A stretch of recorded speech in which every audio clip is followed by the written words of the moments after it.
বাংলাদেশের সর্বশেষ গুরুত্বপূর্ণ আপডেট সংবাদ আপনাকে স্বাগত। শুরুতেই সংবাদ শিরোনাম, পরে বিস্তারিত।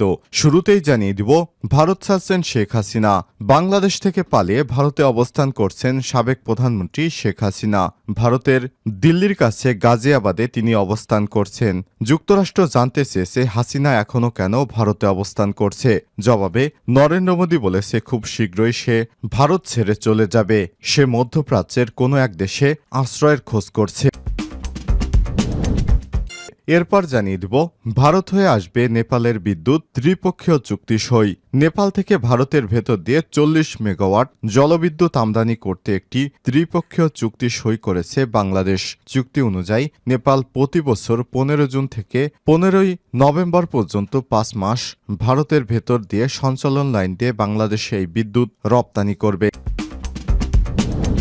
জানাবো, অন্তর্বর্তীকালীন সরকারকে অবৈধ দাবি করেছে আওয়ামী লীগ। অন্তর্বর্তীকালীন সরকারের প্রধান উপদেষ্টা ডক্টর মোহাম্মদ ইউনূসের সরকারকে অবৈধ সরকার বলে আখ্যায়িত করেছে আওয়ামী লীগ। আজ আওয়ামী লীগের ভেরিফাইড ফেসবুক পেজে দেশের সামগ্রিক পরিস্থিতি নিয়ে বিবৃতিতে এই দাবি করেছে দলটি। জানাবো, সংক্ষিপ্ত সফরে আজ ঢাকায় আসছেন মালয়েশিয়ার প্রধানমন্ত্রী। সংক্ষিপ্ত সফরে আজ শুক্রবার 4 অক্টোবর ইসলামাবাদ হয়ে ঢাকায় আসছেন মালয়েশিয়ার প্রধানমন্ত্রী আনোয়ার ইব্রাহিম। প্রায় 11 বছর পর মালয়েশিয়ার কোনো প্রধানমন্ত্রী বাংলাদেশ সফর করতে যাচ্ছেন। তার সফরে রাজনীতি, অর্থনীতি, শ্রমবাজার ইস্যু গুরুত্ব পাবে বলে জানা গেছে। এদিকে বিএনপির সঙ্গে অন্তর্বর্তীকালীন সরকারের সংলাপ হবে আগামীকাল শনিবার দুপুর 2:30টার দিকে বিএনপির সঙ্গে অন্তর্বর্তীকালীন সরকার এর প্রধান প্রফেসর ডক্টর মোহাম্মদ ইউনূসের সাক্ষাৎ হওয়ার কথা রয়েছে। এবং সর্বশেষ জানিয়ে দিব, 17 সৈন্য নিহত, অবিশ্বাস্য কঠিন পরিস্থিতিতে দখলদার ইসরায়েলি বাহিনী।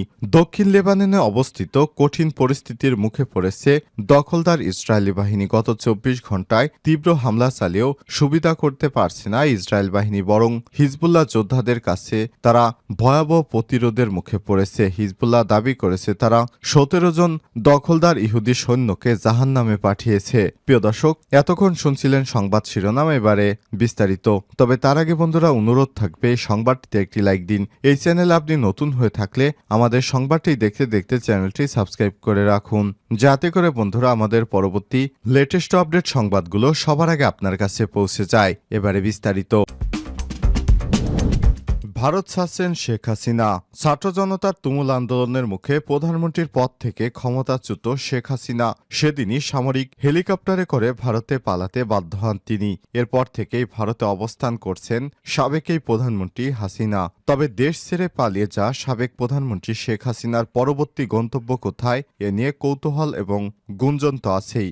সর্বশেষ মার্কিন যুক্তরাষ্ট্র ভারতের কাছে জানতে চেয়েছে শেখ হাসিনা কিভাবে, কোন ব্যবস্থায় দিল্লিতে অবস্থান করছেন। জবাবে ভারত নাকি বলেছে খুব স্বল্প সময়ের মধ্যেই মধ্যপ্রাচ্যের কোনো একটি দেশে তিনি চলে যাবেন। এ খবর ঢাকার সরকারি মহলকেও জানানো হয়েছে বলে মানবজমিনের প্রতিবেদন থেকে জানা গেছে। গত 5 আগস্ট প্রধানমন্ত্রীর পদ থেকে পদত্যাগ করে ছোট বোন শেখ রেহেনাকে নিয়ে ভারতে পালিয়ে গেছেন সাবেক প্রধানমন্ত্রী শেখ হাসিনা।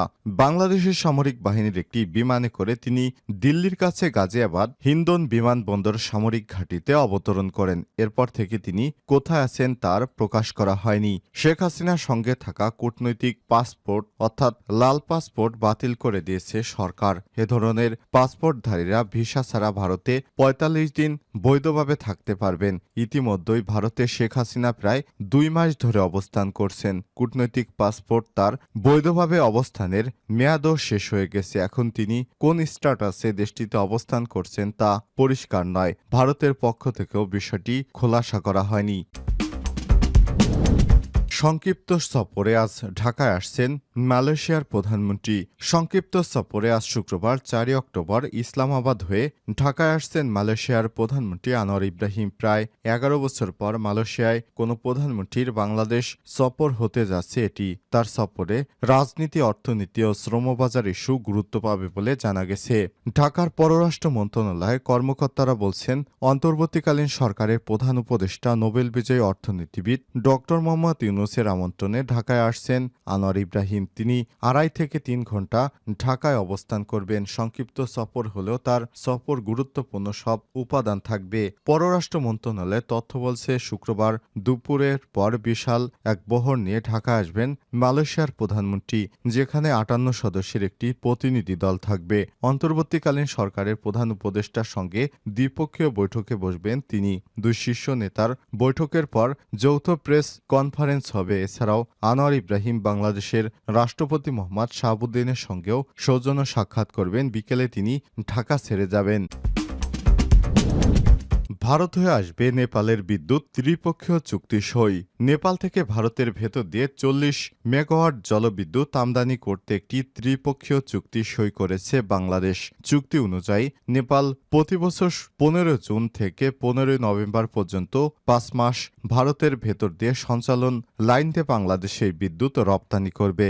বৃহস্পতিবার কাঠমান্ডুতে বাংলাদেশের বিদ্যুৎ উন্নয়ন বোর্ড বিপিডিবি, নেপাল বিদ্যুৎ কর্তৃপক্ষ এনইএ এবং ভারতের এনটিপিসি বিদ্যুৎ ব্যবসা নির্গম লিমিটেড এনভিভিএন এর প্রতিনিধিরা চুক্তি স্বাক্ষর করেছেন। চুক্তি সই অনুযায়ী বাংলাদেশের পরিবেশ, বন ও জলবায়ু পরিবর্তন ও প্রাণী সম্পদ মন্ত্রণালয়ের উপদেষ্টা সৈয়দা রিজওয়ানা হাসান, নেপালের জ্বালানি সম্পদ ও সেচ মন্ত্রী দীপক খাড়কা, জ্বালানি প্রতিমন্ত্রী পূর্ব বাহাদুর তামাং, বাংলাদেশের পাওয়ার ডেভেলপমেন্ট বোর্ডের চেয়ারম্যান মোহাম্মদ রেজাউল করিম, নেপাল বিদ্যুৎ কর্তৃপক্ষের নির্বাহী পরিচালক কুলমান ঘিসিং, ভারতের national thermal power corporation CEO ডিনো নারার উপস্থিত ছিলেন। এছাড়াও বাংলাদেশে পানি সম্পদ সচিব নাজমুল হাসান এবং বাংলাদেশে নিযুক্ত নেপালের রাষ্ট্রদূত ঘনশ্যাম ভান্ডারেও উপস্থিত ছিলেন। চুক্তি অনুযায়ী ভারতের 400 কেবি ধলকেভার মুজাফফরপুর আন্তঃসীমান্ত ট্রান্সমিশন লাইনের মাধ্যমে নেপাল এই বিদ্যুৎ সরবরাহ করবে। ভারত প্রচলিত লাইনের মাধ্যমে তা বাংলাদেশে পাঠাবে। প্রতি ইউনিট বিদ্যুতের দাম নির্ধারণ করা হয়েছে 6.4 সেন্ট, যা বাংলাদেশি মুদ্রায় প্রায় 7.5 টাকা। চুক্তির বিষয়ে সৈয়দা রিজওয়ানা হাসান বলেন, এই চুক্তি আঞ্চলিক জ্বালানি বাণিজ্য সম্প্রসারণে একটি গুরুত্বপূর্ণ পদক্ষেপ। এটি শুধু তাৎক্ষণিক বিদ্যুৎ চাহিদা পূরণের বিষয় নয়, বরং বাংলাদেশগুলোর দীর্ঘমেয়াদী এবং পরিবেশ বান্ধব জ্বালানি নিরাপত্তা নিশ্চিত করার প্রক্রিয়াও।